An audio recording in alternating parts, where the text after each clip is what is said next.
What's the craziest thing you've done in the name of love? My girlfriend forced me to join her church cult. I'd been resisting for months, but she said it was either the Church of Eternal Ascension or we were done. After 2 years together, I caved.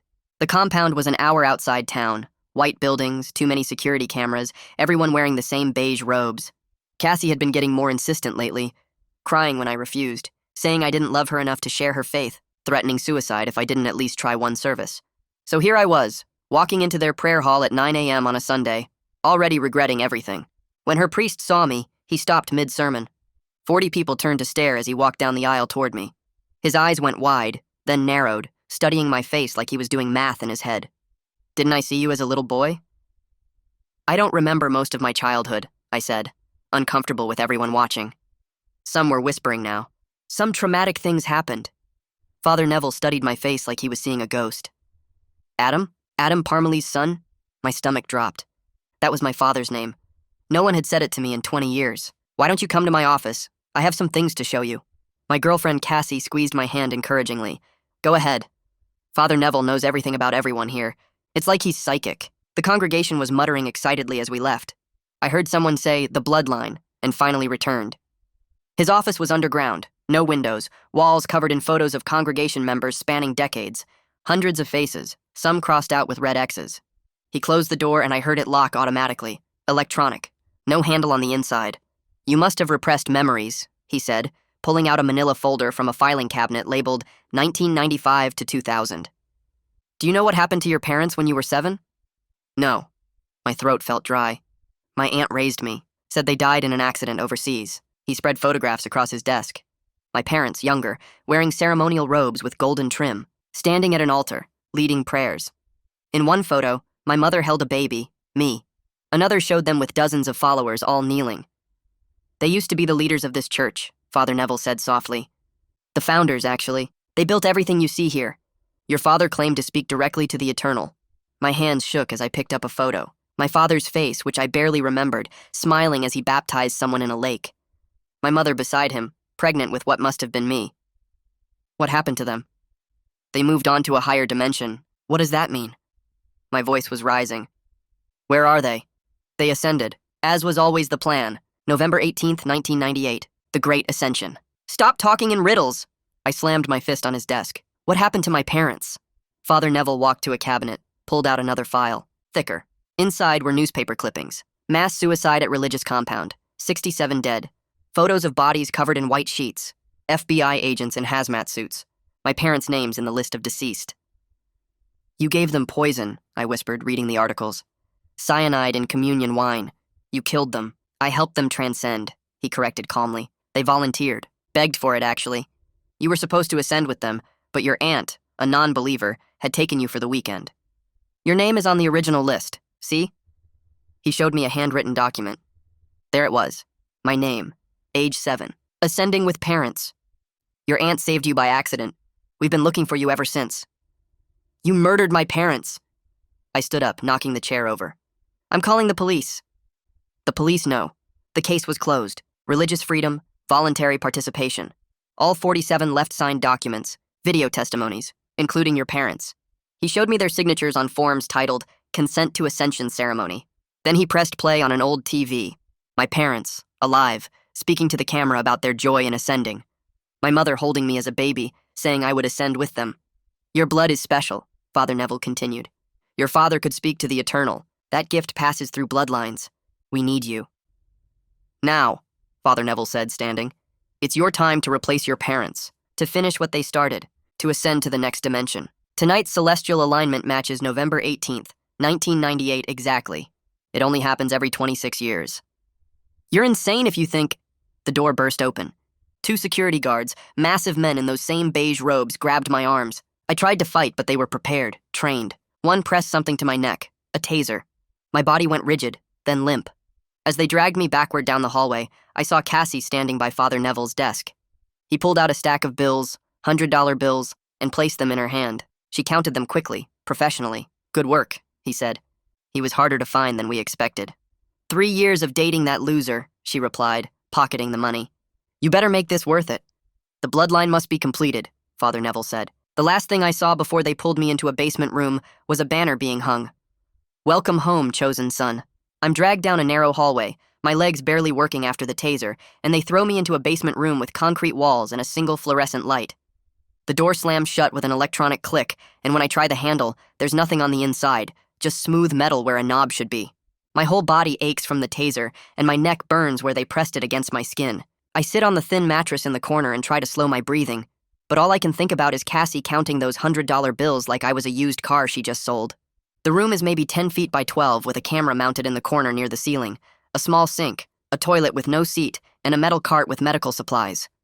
There's a vent near the floor that's blowing cold air, and when I look closer, I notice one of the screws holding the grate is loose and stripped. About an hour later, Cassie comes to the door and talks through a small slot I didn't notice before. She says this is all because I never took her faith seriously, that Father is giving me the gift my parents wanted from me, and if I really loved her, I'd understand this is destiny. I tell her she's insane and that she sold me for cash, but she just says the money was compensation for her time and emotional labor. Her voice has this rehearsed quality, like she's been practicing these lines, and when I call her a traitor, she closes the slot without another word. A woman in scrubs comes in around late afternoon with a clipboard and a blood pressure cuff. She introduces herself as Kira, and says she needs to take my vitals and make sure I'm healthy for tonight's ceremony. Her voice professional, but her eyes avoiding mine. I ask Kira what they're planning to do to me, and she says they'll give me something to help me relax before the ascension ritual. When I grab her wrist and beg her to help me escape, she pulls away quickly and says the doors only open with key cards that track every use. Kira tells me someone checks on me every 2 hours, and that cameras monitor everything, so trying anything would be pointless. But when she's gathering her supplies, I notice her hands are shaking slightly, and she keeps glancing at the family photos Father showed me, which are visible through the open door. I try the door after she leaves and confirm it won't budge. Then I test the vent grate and find that the loose screw turns slightly when I push it. I use my fingernail to work it back and forth, making tiny progress while keeping an eye on the camera. Someone slides a tray of food through the slot around dinner time, some kind of soup and bread that tastes like cardboard. I eat it anyway because I need energy, and I notice they're watching through the slot to make sure I finish everything. I'm lying there trying to look calm when static crackles from somewhere above me, and Father Neville's voice fills the room through a speaker I hadn't noticed mounted in the corner.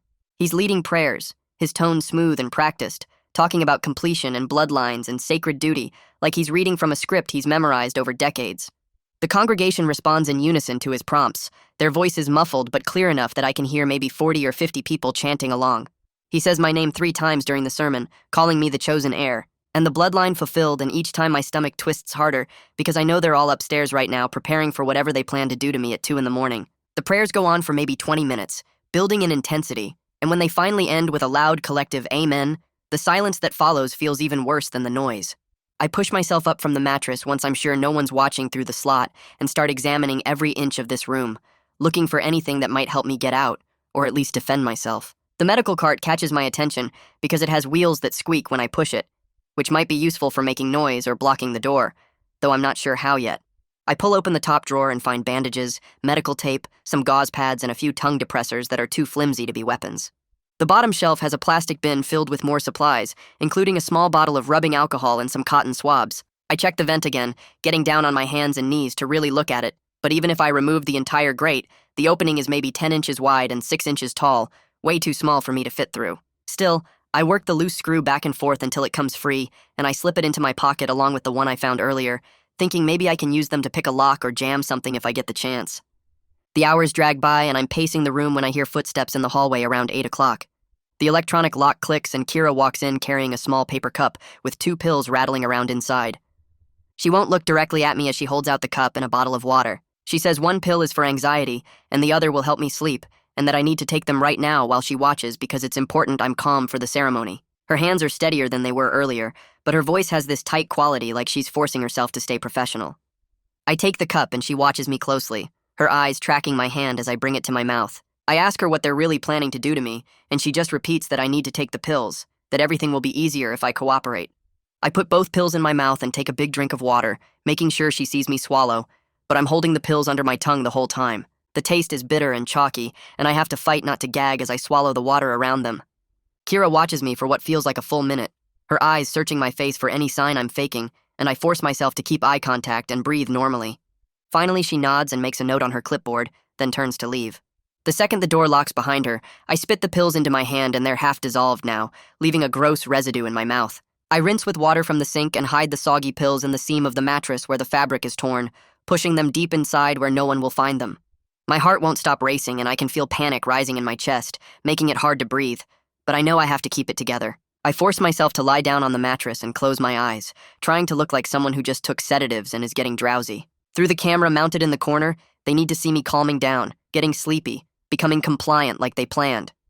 I practice breathing slowly and deeply, counting to 4 on each inhale and exhale, letting my muscles go loose one by one. My body wants to stay tense and ready to fight, but I make myself go limp, letting my arms flop at my sides and my head loll to one side like I'm drifting off.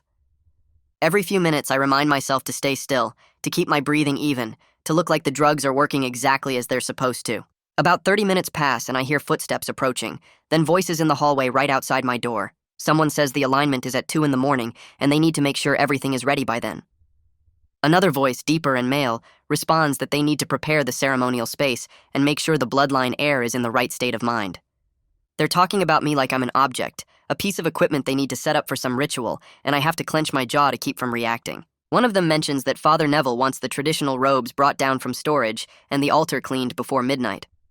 The other agrees and says they should check on me one more time to confirm the sedation is working properly. I keep my eyes closed and force my breathing to stay slow and steady when I hear the slot in the door slide open. Someone's watching me and I can feel their eyes on my face, studying me for any sign of consciousness.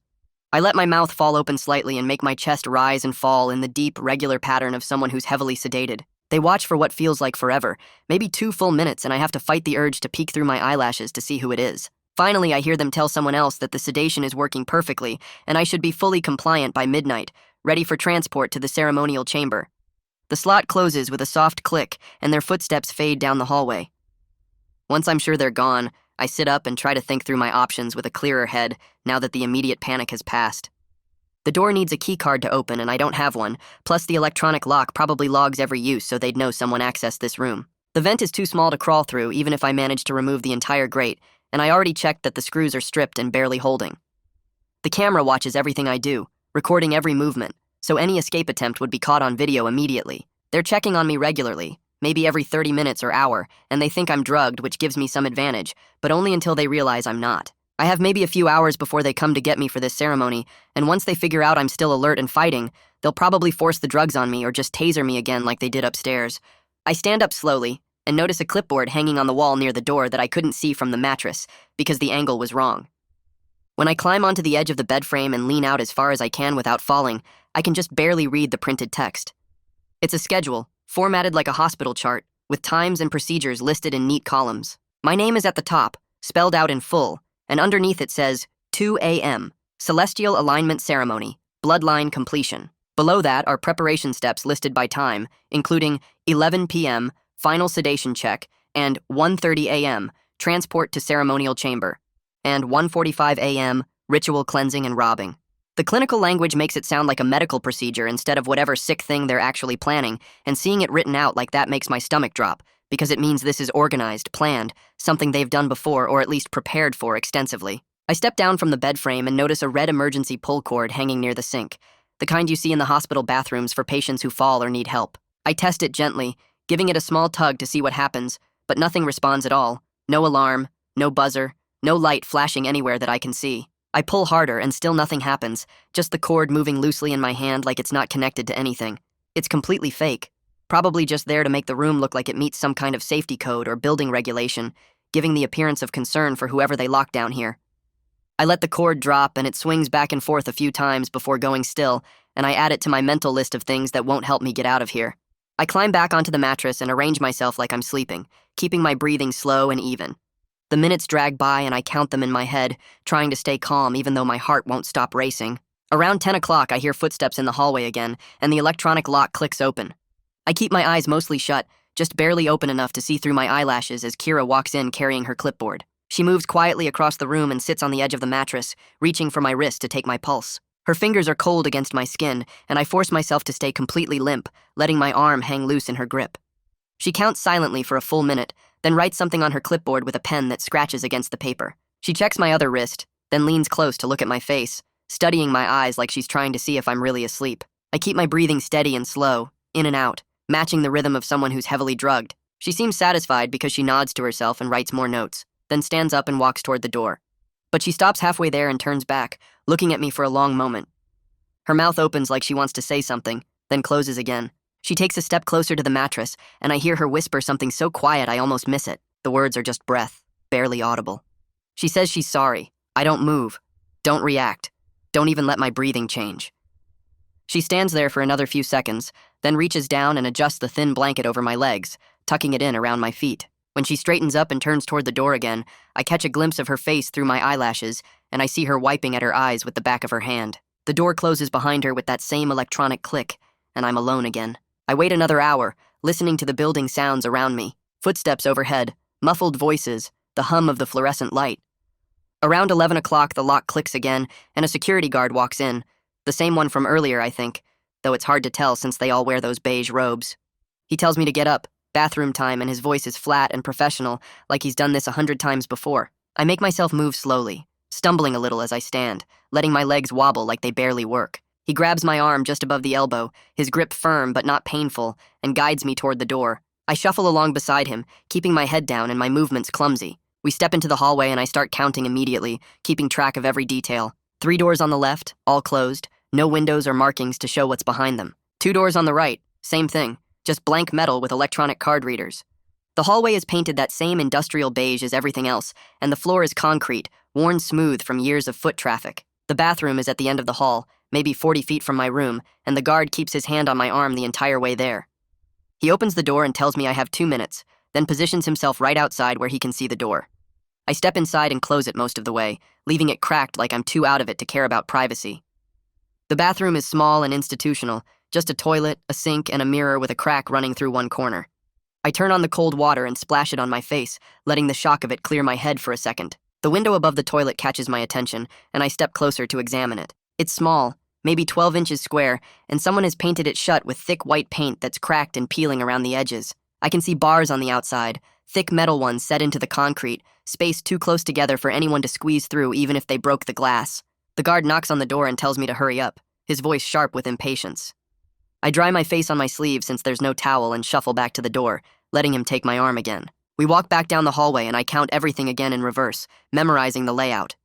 3 doors on the right now, 2 on the left, 40 feet total, concrete floor, beige walls, electronic locks on every door. He guides me back into my room, and I lie down on the mattress without being told, curling onto my side and closing my eyes. The building settles around me, and I lie there listening to every sound. Footsteps overhead, regular and paced like someone walking back and forth. Occasional voices too muffled to make out words. The hum of the ventilation system pushing cold air through the vent near the floor. My hands won't stop shaking no matter how hard I try to control them. I keep seeing my parents' faces in those photographs Father Neville showed me, young and smiling as they led their followers. I wonder if they felt this same terror before they drank the poison, if they knew what was really happening, or if they truly believed they were ascending to some higher dimension. I wonder if they thought about me at all in those final moments, if they regretted putting my name on that list. The questions circle in my head, and I can't make them stop. Can't push away the image of those bodies covered in white sheets. Around midnight, the PA system crackles to life, and I hear Father Neville's voice echoing through the building. He's talking about sacred bloodlines and dimensional transcendence, his tone reverent and excited like he's announcing something wonderful.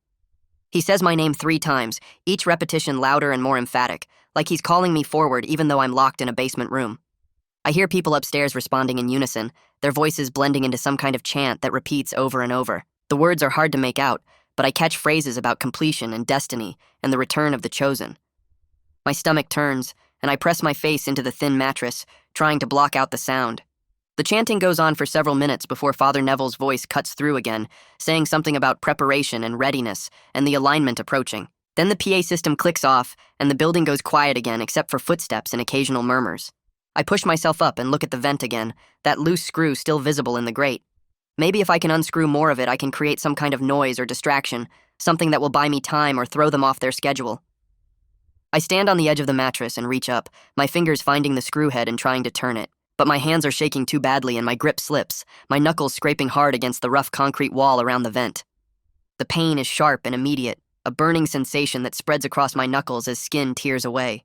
I bite down hard on my sleeve to keep from crying out, tasting fabric and feeling tears spring to my eyes. Blood wells up on my knuckles, not a lot but enough to sting, and I pull my hand back and cradle it against my chest. The screw didn't budge and now I've just hurt myself for nothing. I'm sitting on the mattress pressing my scraped knuckles against my shirt when I hear them coming. Multiple footsteps in the hallway, moving fast and low voices talking over each other. They're early. It's only 12:30 and the schedule said 2 a.m., but they're coming for me now and I'm out of time. My brain races through options and discards them just as fast. I can't fight. They'll just taser me again. I can't hide. There's nowhere to go. I can't talk my way out. They're not going to listen. Then an idea hits me. Desperate and probably stupid, but it's the only thing I can think of. I slide off the mattress onto the floor and start convulsing, thrashing my arms and legs and making choking sounds deep in my throat. I let my eyes roll back and my whole body go rigid, then loose, then rigid again, mimicking every seizure I've ever seen in movies or on TV. The door flies open so fast it bangs against the wall, and 3 people rush in at once. Kira is first, dropping to her knees beside me and reaching for my head to keep it from hitting the concrete. The security guard is right behind her, his keycard still dangling from his belt clip as he tries to grab my shoulders. The third person is a man in scrubs I haven't seen before, shouting something about checking my airway and getting medication ready. They're all focused on me, hands grabbing at my arms and legs, voices overlapping as they yell medical terms I don't understand. In the chaos, I manage to get my hand near the guard's belt, fingers closing around the plastic keycard and yanking it free. He doesn't notice, too busy trying to hold my legs still while Kira checks my pupils with a small flashlight. I let the keycard slide up into my palm and keep thrashing, making it look like random movement instead of theft. They finally get me back onto the mattress, Kira's hands firm on my shoulders as she tells me to breathe. Just breathe. I let my body go completely limp, all the fight draining out of me at once like I've exhausted myself. The man in scrubs is checking my pulse while the guard stands back, breathing hard from the effort of restraining me. Kira leans close and pulls my eyelids open one at a time, shining her flashlight directly into my pupils. I keep my eyes unfocused and vacant, staring through her instead of at her. She says something about dilation, and the man in scrubs argues back, saying we should give me more medication to prevent another episode. The guard says we should call Father Neville and let him decide, his voice uncertain. They go back and forth while I lie there motionless, the stolen keycard pressed hard against my palm under my leg, where none of them can see it. Once they're satisfied I'm not going to have another episode, they pack up their supplies and head for the door. The man in scrubs tells the guard to check on me every hour, and Kira nods but doesn't look back at me as they file out. The door clicks shut, and I hear their footsteps fade down the hallway. Then silence except for the hum of the fluorescent light and my own breathing. I count to 60 in my head, then do it again, forcing myself to wait even though every muscle in my body wants to move right now. 15 minutes feels like 15 hours, but I make myself stay still on the mattress, the keycard burning against my palm where it's hidden. When I finally slide off onto the floor, my legs are shaking so bad I have to crawl on my hands and knees toward the door.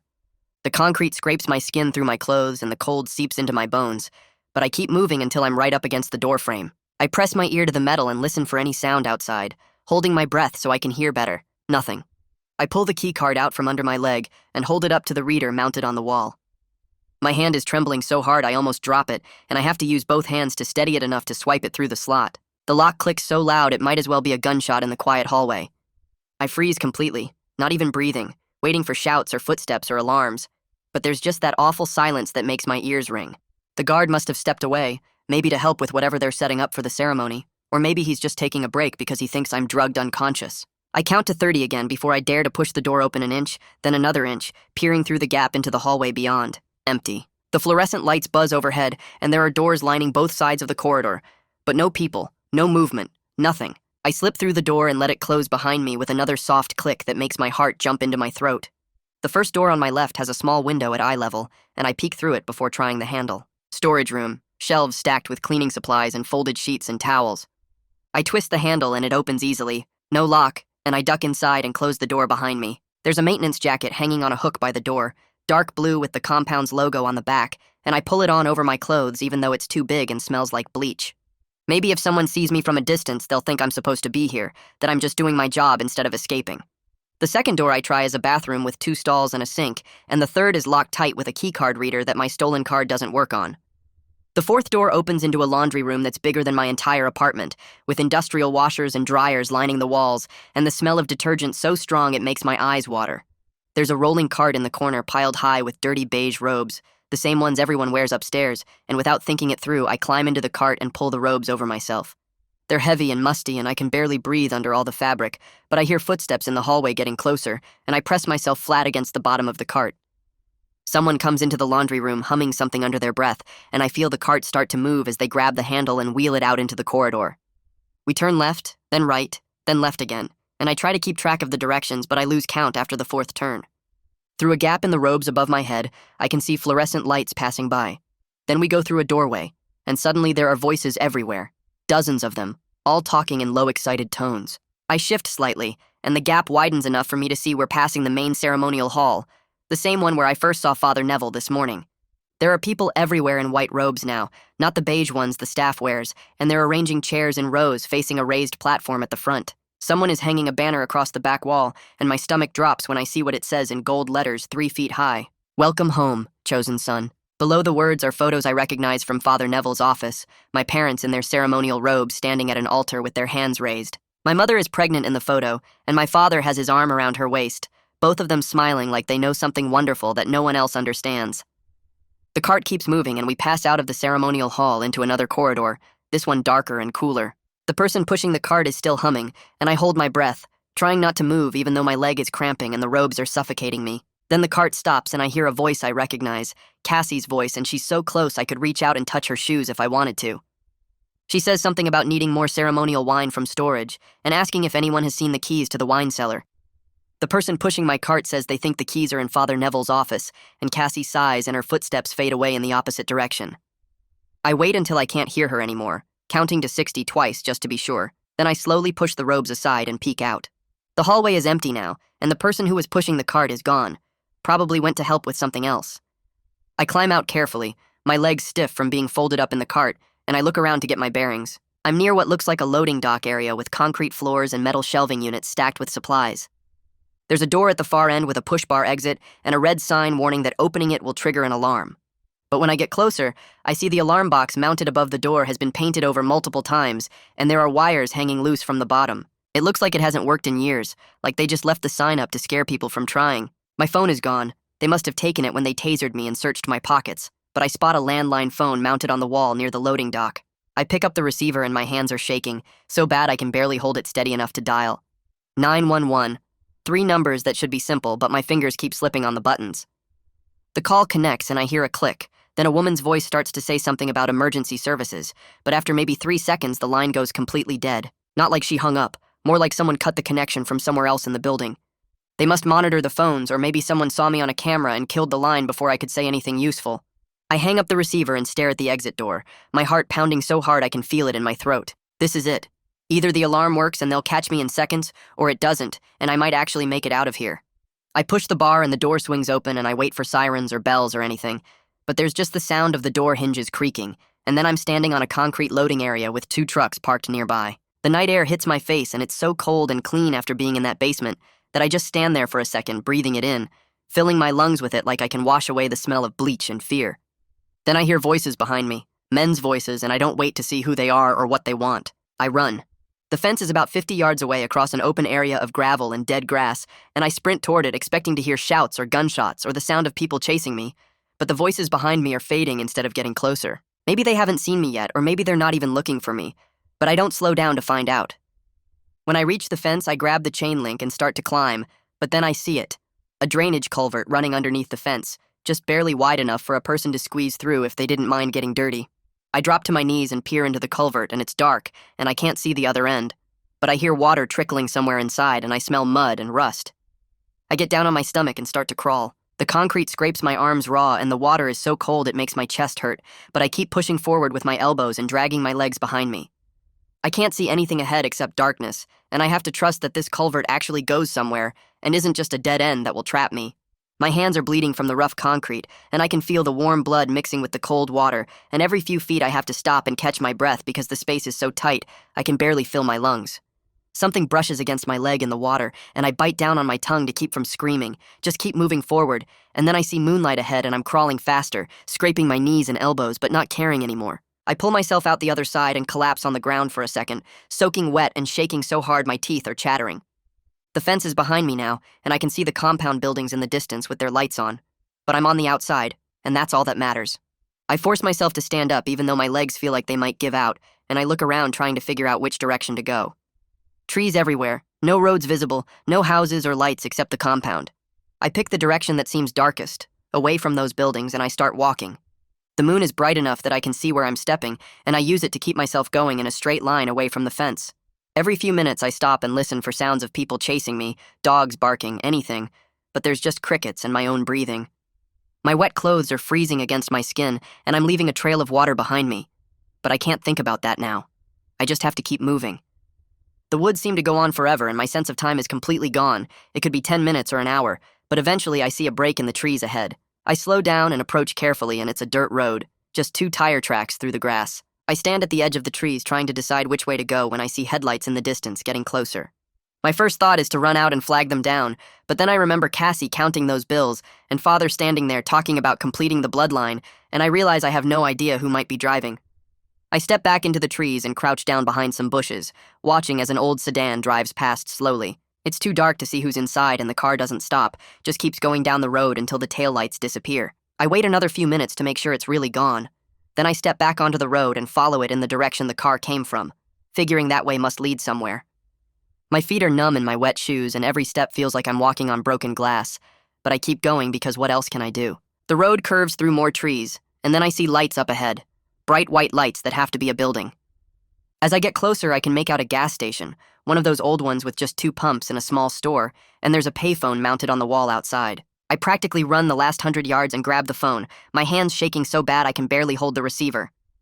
I dial my aunt's number and it rings 4 times before going to voicemail, and I hear her voice asking me to leave a message. I'm trying not to cry, but my voice breaks anyway as I tell her where I am, that I escaped from the compound, that Father recognized me and showed me photos of my parents, and they're the ones who founded this whole thing. I tell her the date, November 18th, just like 1998, and that they were going to make me ascend tonight, and I need her to come get me right now. I hang up and just stand there for a minute, my forehead pressed against the cold metal of the phone, trying to stop shaking. There's a curb in front of the gas station, and I walk over and sit down on it, pulling my knees up to my chest. A truck pulls in a few minutes later, and the driver gets out to pump gas, and he looks over at me sitting there. He walks over and asks if I'm okay, and I tell him I'm just waiting for someone to pick me up. He looks at my hands, which are still bleeding, and my clothes, which are torn and muddy and wet, and I can see him trying to decide if he should push it, but he just nods and says okay, then goes inside to pay. The gas station clerk is visible through the window, and I make eye contact with him, just so someone knows I'm here. He comes outside a minute later and asks if I need to use the bathroom or anything, and I say yes. He lets me in and points to the bathroom in the back, and I lock myself inside and turn on the sink. The water runs brown at first from all the dirt on my hands, then pink from the blood, and I scrub them as clean as I can with the harsh soap from the dispenser. When I look up at the mirror, I barely recognize myself.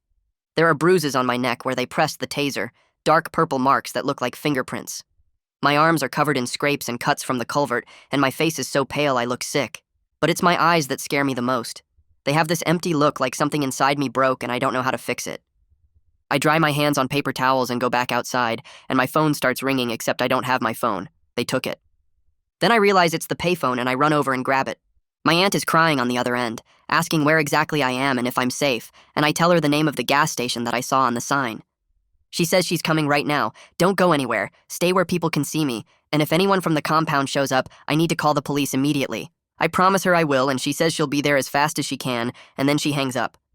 I go back inside the gas station, and the clerk is behind the counter, and I ask him if I can buy something. I check the pockets of the maintenance jacket I'm still wearing, and find a few crumpled dollar bills, enough for a bottle of water and a pack of crackers.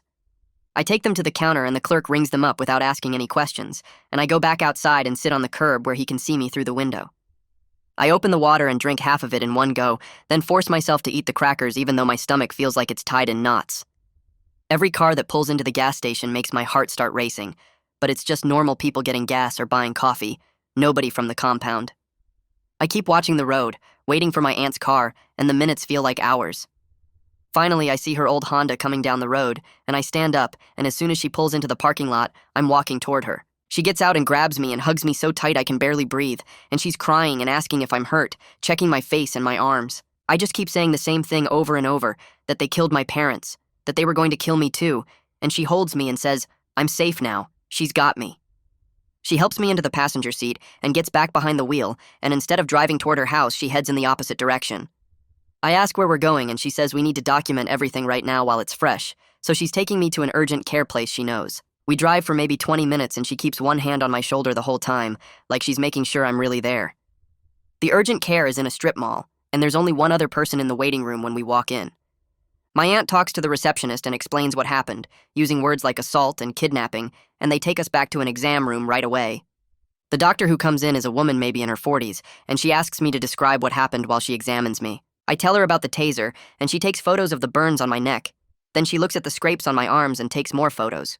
She asks about the bruises on my wrists, and I tell her about the guards grabbing me, and she documents those too. She's very gentle and professional about it, explaining what she's doing before she does it, and she gives me a form to sign saying I consent to her sharing these photos with law enforcement if needed. My aunt is sitting in the corner watching all of this, and I can see her hands are shaking just like mine. The doctor finishes writing her notes and looks up at me, her expression serious but kind. She asks if I want to file a police report about what happened, and I say yes before she even finishes the question. My aunt pulls out her phone right away and calls the non-emergency line, explaining the situation to whoever answers while the doctor steps out to give us privacy. The waiting room feels too bright and too quiet, and I keep staring at the clock on the wall, watching the minutes pass. About 25 minutes later, a man in plain clothes walks through the door and introduces himself as Detective Alexander Clark. He's maybe 40 with gray at his temples and tired eyes, and he shakes my hand gently like he knows I'm hurt. The doctor comes back in with her file and shows him the photos she took of my injuries, pointing out the taser burns and the bruises and the scrapes. Detective Clark takes out a small recording device and asks if it's okay to record my statement, and I nod, and he sets it on the exam table between us. I start from the beginning and tell him everything. I explain how Cassie threatened to break up with me if I didn't go to the compound, how she'd been crying and saying she'd hurt herself if I didn't at least try one service. I describe walking into the prayer hall and Father recognizing me immediately, calling me by my father's name. I tell him about the office underground with no windows and the electronic lock clicking shut behind me, about the photos of my parents in ceremonial robes and the newspaper clippings about the mass suicide in 1998. Detective Clark's pen moves across his notepad in quick strokes, and his expression gets more serious with every detail I give him. I describe seeing my name on the original list of people who were supposed to die with my parents, how I was only 7 years old, and my aunt had me that weekend by accident. I tell him about Father saying tonight's alignment matched 1998 exactly, that it only happens every 26 years, and they'd been looking for me ever since. My voice cracks when I describe the guards grabbing me and the taser hitting my neck, how my whole body went stiff and I couldn't fight back. I tell him about watching Cassie count the money Father handed her, how she called me a loser and said 3 years of dating me better be worth it. Detective Clark stops writing and looks at me, and I can see something shift in his face.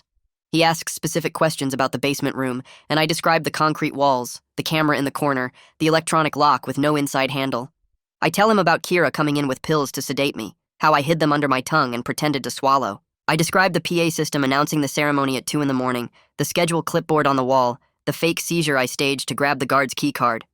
I explain crawling through the laundry cart and sneaking out through the loading dock, squeezing under the fence through the drainage pipe. My aunt puts her hand on my shoulder while I talk about walking through the woods for 20 minutes and finally finding the gas station, calling her from the payphone. Detective Clark records everything and asks me to repeat certain parts, making sure he has the timeline right and the names of everyone involved. When I finish, Detective Clark sets down his pen and explains some things that make my stomach drop. He says the 1998 case was officially closed because everyone who died signed consent forms beforehand and left video testimonies saying they wanted to do it. The DA at the time ruled it was voluntary religious practice, and the investigation ended there, even though 67 people died, including my parents.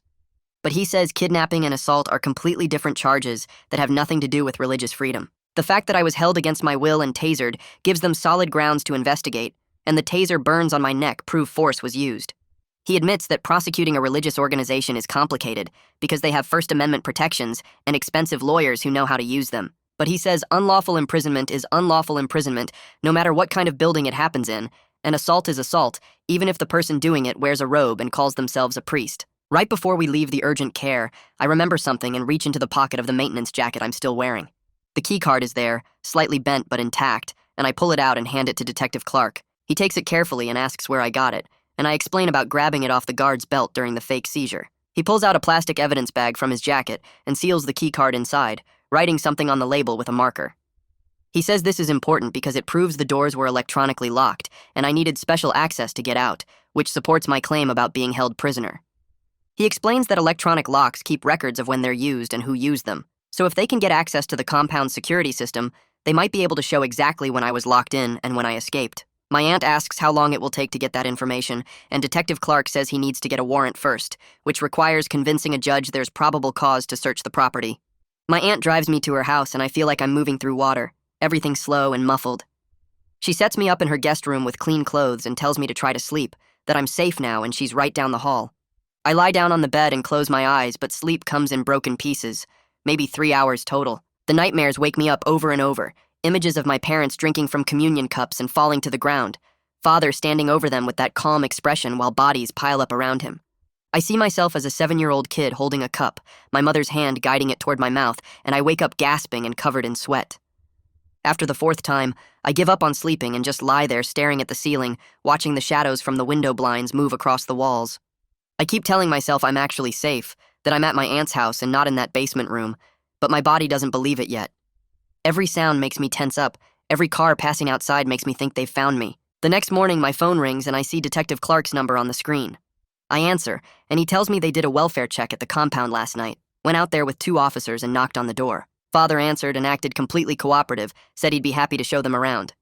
Detective Clark says Father denied holding anyone against their will and claimed I was a willing participant who attended one service and then left on my own. He showed them the guest rooms upstairs where visitors stay and said I must have gotten confused about the basement, that it's just storage and maintenance areas that guests don't normally access. Without a warrant, they couldn't search the basement or demand to see security footage, so they had to take his word for it and leave. My hands start shaking again hearing this, and I feel like I'm going to throw up. Detective Clark's voice stays calm, and he says he knows Father is lying, that my injuries and the keycard prove something happened. He's working on getting a warrant, but he needs more evidence to convince a judge, especially since the compound already has lawyers calling the police station claiming religious persecution. My aunt makes me eat breakfast even though I have 0 appetite, and everything tastes like cardboard. I'm forcing down toast when my phone buzzes with a text from a number I don't recognize. I open it and see it's from Kira, the medic from the compound. My first thought is that it's a trap, but then I see what she sent and my whole body goes cold.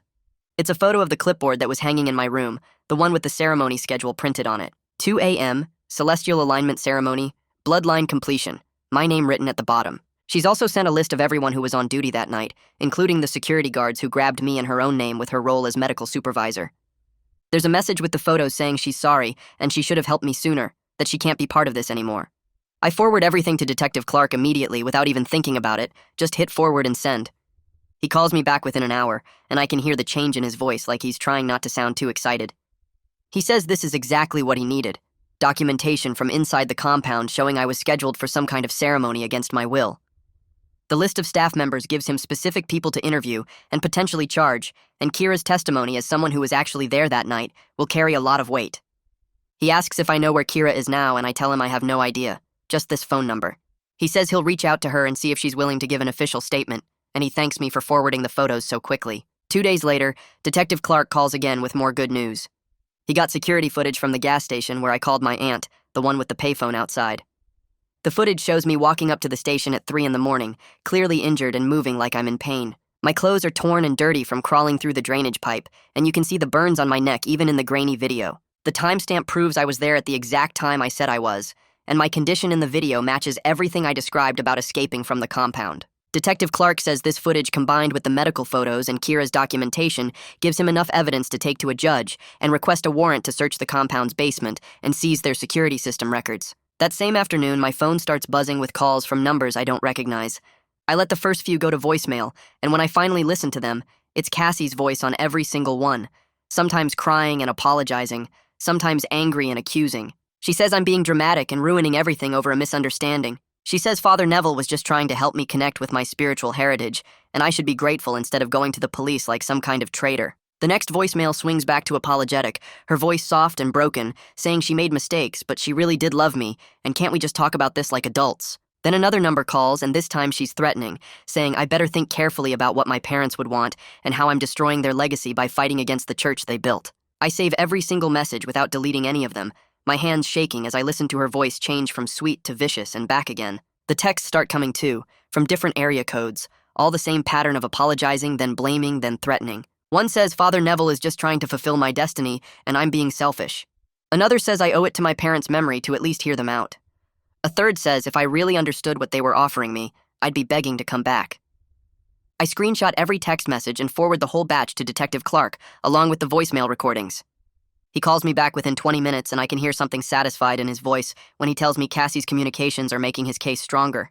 He explains that her messages show what's called consciousness of guilt, meaning she knows what happened was wrong, and she's trying to manipulate me into not cooperating with the investigation. He says he's building charges for kidnapping, false imprisonment, and assault, and every message she sends adds to the evidence that this wasn't some voluntary religious experience like Father Neville claims. I ask if she's in trouble, and he says absolutely. She's facing serious charges as an accomplice, and her attempts to contact me are violations that he's documenting carefully. A week crawls by with me barely sleeping and jumping at every sound outside my aunt's house. Detective Clark calls on a Thursday morning to tell me he got the warrant approved. He's taking a team to search the compound's basement that afternoon, seize all their security footage, and interview staff members under oath. He wants me to know in case anyone from the compound tries to contact me or show up, and he tells me to call 911 immediately if that happens. I spend the rest of the day pacing around my aunt's living room, checking my phone constantly for updates. Around 6 that evening, Detective Clark calls again, and his voice sounds different, harder and more official. The search turned up everything, he says. They found the exact room where I was held, still set up the same way with the thin mattress and the medical cart. The camera footage was all saved on their security system, and it shows me being dragged down the hallway by the two guards, clearly unconscious or barely conscious, then locked inside. The timestamp matches everything I told him down to the minute. They also found the taser that was used on me in a security office, and the forensic team is testing it right now. But he says the residue on the contacts is going to match the burns on my neck. He found the clipboard too, the one with the ceremony schedule printed on it, still hanging on the wall where Kira photographed it. Everything I described is exactly where I said it would be, and the physical evidence backs up my entire account of what happened that night. The next day, Father Neville holds a press conference and I watch it on the local news website, my stomach turning as he stands at a podium with congregation members lined up behind him. He calls the investigation religious persecution and government overreach. He says I'm a troubled young man with mental health issues who's lying about my experience because I couldn't handle the spiritual intensity of their practices. He holds up copies of the 1998 consent forms, waving them at the cameras, saying everything his church does is completely legal and voluntary, protected by the First Amendment. He shows my parents' signatures and video testimonies, claiming they were devoted believers who chose transcendence willingly. Several congregation members nod along behind him, their faces serious and concerned, and one woman even speaks up to say I seemed confused and unstable when I visited, like I was on drugs or having some kind of breakdown. I have to close the video because I feel like I'm going to be sick watching him twist everything into lies. But that same week, Kira walks into the police station and gives a sworn statement to Detective Clark describing exactly what happened. She tells him about the forced sedation plan, how they were supposed to drug me before the ceremony. She describes the schedule in detail, the 2 a.m. timing, Father Neville's specific instructions to keep me contained in that room no matter what. She admits she was part of it, that she knew it was wrong, and she can't be part of the compound anymore after seeing what they were willing to do. Detective Clark calls to tell me she's quitting her job there and moving in with a friend 2 towns over because she's afraid of retaliation. Her testimony is huge, he says, because she's an inside witness who can confirm everything from the compound's perspective, and juries trust medical professionals who come forward even when it hurts them legally. 3 weeks after my escape, Detective Clark arrests the 2 security guards who grabbed me and tasered me that day. He charges them with assault and unlawful imprisonment, and one of them immediately lawyers up and refuses to talk. But the other one starts cooperating within hours of being booked. He tells Detective Clark that Father Neville gave them direct orders to use whatever force was necessary to keep me in the basement until the ceremony. He describes how Father Neville said my bloodline was too important to lose, and they couldn't let me leave under any circumstances. The guard even admits he felt uncomfortable about it, but Father Neville told him it was God's will, and he'd be protected legally. Detective Clark says this guard's testimony is critical, because it establishes that Father Neville personally ordered my detention, and knew I was being held against my will. Around the same time, Cassie completely disappears. Her phone number stops working, and when Detective Clark sends officers to her apartment, it's been cleared out with no forwarding address. He puts out a warrant for her as a material witness, meaning she's required to testify about her role in bringing me to the compound. Her last known location was the compound itself, but when investigators ask Father Neville about her, he claims he hasn't seen her since the night I escaped and has no idea where she went. Detective Clark tells me she's probably hiding because she knows she's facing serious criminal charges, and fleeing makes her look even more guilty. I start seeing a therapist who specializes in trauma and cult recovery. My aunt found her through a referral service, and the first session I just sit in her office crying for 40 minutes straight, unable to even form sentences about what happened. She doesn't push me, just lets me cry and tells me there's no timeline for processing this kind of betrayal and terror. The second session I managed to talk about my parents and how I don't know if I'm angry at them or sad for them or both. The third session we start working on separating my parents' choices from my own identity, and she helps me understand that their beliefs don't define who I am or what my life has to mean. It's slow going and every session leaves me exhausted, but I'm starting to feel like maybe I can actually work through this, instead of just being trapped in it forever. My aunt helps me install better locks on all the doors and windows at her house, the kind that need keys from both sides so nobody can break the glass and reach through. We add motion sensor lights in the yard and a security camera pointed at the driveway. I file for a restraining order against Father Neville and the compound, and the judge approves it immediately based on the evidence Detective Clark provides. The order says they have to stay at least 500 feet away from me, my aunt's house, and anywhere I work or regularly visit. Detective Clark tells me the criminal case is still building, and it might take months before it goes to trial, but he's confident they have enough evidence for convictions on multiple charges. He says to be patient, that justice in cases like this takes time, but everything is moving in the right direction. About a week later, Nicole Gomez published her article in the city newspaper with the headline, Church of Eternal Ascension, A Legacy of Control. She interviewed 3 former members who described years of manipulation and isolation, and she included copies of internal documents showing how Father recruited vulnerable people through their relationships. Some readers called it sensationalism and said she was attacking religious freedom, but within days, 2 more former members contacted her with their own stories about being pressured to cut off their families and donate everything they owned. One woman said she escaped 5 years ago and had been too scared to speak up until she read about my case. Detective Clark told me these new testimonies were helping build a pattern that would make prosecution easier, and the DA was now considering additional charges of fraud and coercion against the compound's leadership. 2 months after my escape, I drove out to the lake where that photo was taken, the one showing my parents baptizing followers in the water. I parked on the gravel road and walked down to the shore, my shoes sinking slightly in the mud. The lake was calm and gray under cloudy skies, and I stood there for maybe 20 minutes just looking at the water and thinking about the bloodline Father kept talking about. This special gift, he said, ran through my family. My parents believed they could speak to something eternal, and Father tried to force that same destiny onto me, like I was just a piece in some plan they started 26 years ago. But standing there at the water's edge, I realized I'm not my parents' legacy, or Father's chosen heir, or anyone's destiny. I'm just myself, and that's enough.